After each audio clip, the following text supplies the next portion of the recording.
তোর ছুটি হয়ে গেছে, আবার ক্লাস ক্যাপ্টেন ছিল, ওইখানে দাঁড়ায়া স্টুডেন্টরা ছুটি হয়ে যাচ্ছে, ওদেরকে সারিবদ্ধভাবে বের করে দিচ্ছে। আমি 12:30টায় ছেলের ছুটি হয়েছে, ওকে নিয়ে আমি বের হয়ে চলে আসছি ছোটো ছেলেকে নিয়ে। আমি এখানে চলে এসে গেছি ব্যাংকে গিয়ে শুনি যে এখানে প্লেন দুর্ঘটনা হয়েছে।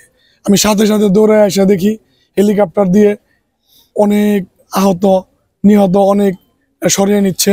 আমি অনেক খোঁজাখুঁজির পর আমার ছেলেকে আমি পাইনি। সাথে সাথে আর্মি এসে ওরা নিয়ন্ত্রণে নিয়ে নিছে, বহিরাগত কাউকে ঢুকতে দেয় না। তারপরে আমরা জোর জবরদস্তি গার্জিয়ানরা অনেকে ঢুকেছি, কিন্তু আমার ছেলেকে পাইনি। পরে আমাকে বললো যে বাংলাদেশ মেডিকেল উত্তরা আধুনিক। আমি দৌড়ে উত্তরা আধুনিকে গেলাম, ওইখানে সারা উত্তরা আধুনিক খুঁজেও পাই নাই।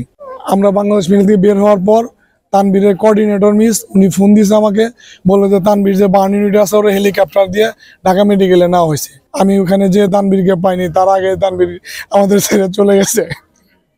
তানবীরের বন্ধু বান্ধবরা সবাই জীবিত, ক্লাস 8-এর শুধু তানবীর একাই, সবাই বের হয়ে গেছে। ও ক্লাস ক্যাপ্টেন, ওর দায়িত্ব পালন করতে গিয়ে ওর আজকে এই অবস্থা।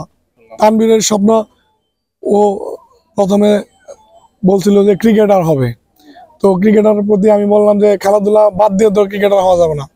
পরবর্তীতে ওর স্বপ্ন ও আইএলটিএস করে বাইরে চলে যাবে। সেদিন আমাকে বলছে আবু কোন দেশে ভালো হবে। আমি বলছি তুমিই বুঝবা বড় হইলে। ও ক্লাসের ফার্স্ট বয় ছিল, একদম কেজি থেকে ও 8 পর্যন্ত ফার্স্ট বয়, জীবনে দ্বিতীয় হয় নাই। এই জন্য ও ক্লাস ক্যাপ্টেন। প্রত্যেকটা স্যারের প্রিয় তানবীর, তা স্যারদের অর্ধেক কাজ তানবীর করে দেয়। এখানে আমি হেলিকপ্টার দিয়ে অ্যাম্বুলেন্স দিয়ে 1-1.5 আমি নিতে দেখছি। এরপর আরো তো অনেক আছে, কত বাবা মা আহাজারি খুঁজে পায় নাই, অনেকেই খুঁজে পায় নাই। আমার পরিচিত 2-4 জন তারা খুঁজেই পায় নাই। তুমি সবার মার বুক তার বুকের ফিরিয়ে দাও, যারা আছে হসপিটালে তাদেরও তুমি তার মায়ের কাছে ফিরিয়ে দাও। আমার ছেলে তো চলে গেছে, তাদের কাছে তুমি ভালো রাখো, তাদের তুমি তার মায়ের কাছে ফিরিয়ে দাও।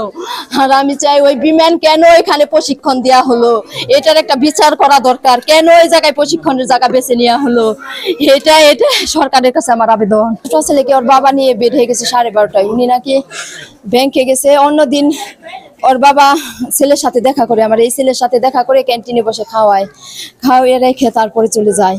তারপরে চলে আসে ছোট ছেলেকে নিয়ে কোচিং করে। ওর বন্ধুর মা আমাকে বলতেছে আমি তানবীরের সাথে কথা বলছি, তখনই একটু আগে, তার 5 মিনিট আগে কথা বলছে তানবীর সিয়ামকে বের করে দাও। ও বলছে সিয়াম তোমার আম্মু আসছে নিতে, তুমি যাও। ওইটা বললে নাকি এভাবে দরজা দাঁড়াইছে, ওই ভাবিও নাকি ছেলেকে নিয়ে মাঠে এসে দাঁড়াইছে। আর তখনই পড়ছে, আমি এগুলো জানি না কিছু। আমি বাসায় ছিলাম, আমি শব্দ পাইছি একটা বিকট, কিন্তু ওইখানে যে এই ঘটনা ঘটছে আমি এটাও বুঝতে পারি নাই। বাসা থেকে আমি রান্না করেছিলাম। কালকে এরোপ্লেন ক্র্যাশ করছে আমার বাড়ির বিল্ডিং এ। আমরা ব্যাংকে গিয়েছিলাম, একজন মানুষ ব্যাংকে এসে বললো মাইলস্টোন ক্যাম্পাসে এরোপ্লেন ক্র্যাশ হয়েছে।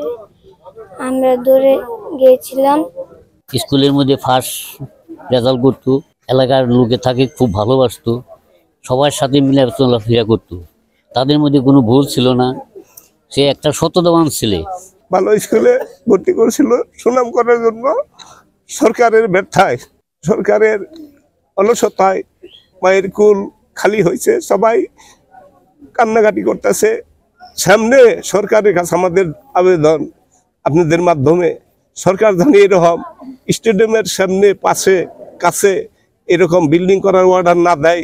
ট্রেনিং বিমানগুলি এই 7 তলা বিল্ডিং এর উপর দিয়ে ট্রেনিং না করে অন্যত্র ট্রেনিং করতে পারে।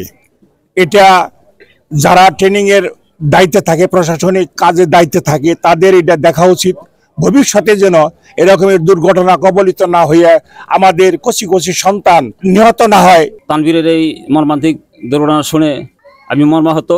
হাদিসে দেখেছি যারা আগুনে পড়ে মৃত্যুবরণ করে আল্লাহ পাক তাদেরকে শহীদ মর্যাদা দান করে। আল্লাহ যেন তাদেরকে শহীদ মর্যাদা দান করে দোয়া করি।